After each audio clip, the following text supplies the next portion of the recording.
Let me tell you my first experience in my neighborhood in Dayton, Ohio. I was probably no more than 8 years old. We lived next door to a.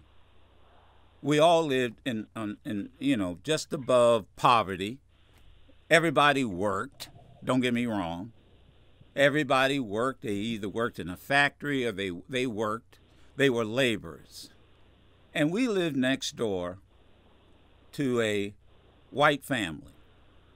I can't even think of his name, but but he played with us in the neighborhood. We were, white and white, basically they were probably from Kentucky, if I remember. I'm not 100% certain, but you may remember. Now, Sam has never had this experience, but let me share this experience with you. And Saturday morning, our favorite pastime, we get up early in the morning, usually go outside, and then we'd all gather over at somebody's house and watch TV cartoons because they used to come on early in the morning. Remember that? I sure do. Saturday morning. It's Saturday morning. And there'd be 6, 7 of us. And one time we ended up at our friend's house. He lived right next door to us. And his mother, we didn't ask permission. We just all gathered in, walked through the front door. We were rugrats. That's what they call them, rugrats. And we're watching. Half of us are asleep because we got up so early, and we're all on the floor watching cartoons.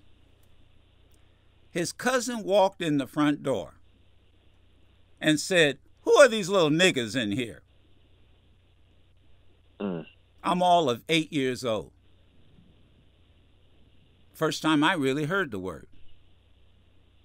I want you to understand this, Brandon. I want y'all to understand this. We're just sitting there watching cartoons. Who are these little niggas in here? And I mean not a half joking, half laughing, but a southern drawl that, and I went home to my next door. I went by, after we watched cartoons, and I asked my grandmother, "What's a nigger?" And she tried to explain it. She tried to, what she tried to do? She tried to take the sting out of it. She says, "Well, anybody can be a nigger." That's what she said to me. She said that. I said, "Does that?" But we were just. It was well, anybody can be. But she did it to take the sting out of it. She did it because I was an 8-year-old kid. And she did not want me growing up with that mentality. That's my perspective. And I've lived it all my freaking life.